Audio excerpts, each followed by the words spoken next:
like about it, just the simplicity. It's strictly a two-seater.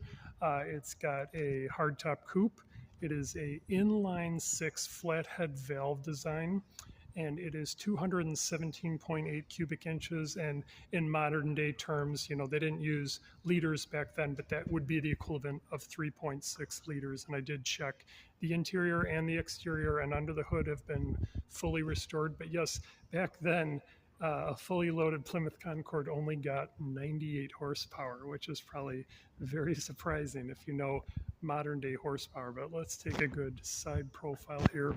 And the name Plymouth is actually the first European settlement, or one of the first European settlements of the United States. And then Concord was one of the peripheral cities, one of the first cities of Plymouth, Massachusetts. So that is sort of the history of why they use this name. And then one thing, if you know, kind of Chrysler, they came back out with the Concord, the Chrysler Concord, but with an E on the end. That's not the original way it was supposed to be spelled, but definitely nothing like the original 1951. And then another thing, similar to how a lot of vehicles had governors for like how much fuel usage in the 70s and 80s during the oil shortage, there was actually a metal shortage in post-World War II. So this had a different problem.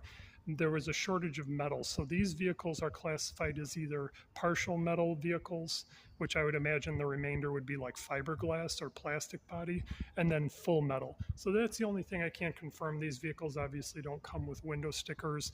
Some of them list exactly what exactly was done to it, and they have all the documentation. So I can't confirm if this is a full metal Concord. I just judging by the body, it looks very close. I would imagine those wheel arches in the back, very possible those might not be metal. Let's take that's metal. So this is very possibly a full metal, fully restored 1951 Plymouth Concord.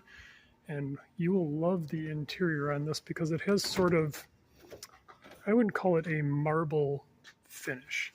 So if you touch this, it's got that sort of, if you've ever sat in a Lincoln before, it's got that sort of, fake marble wood interior. And then actually, it's got a little fan here. This is pretty cool. I just saw that.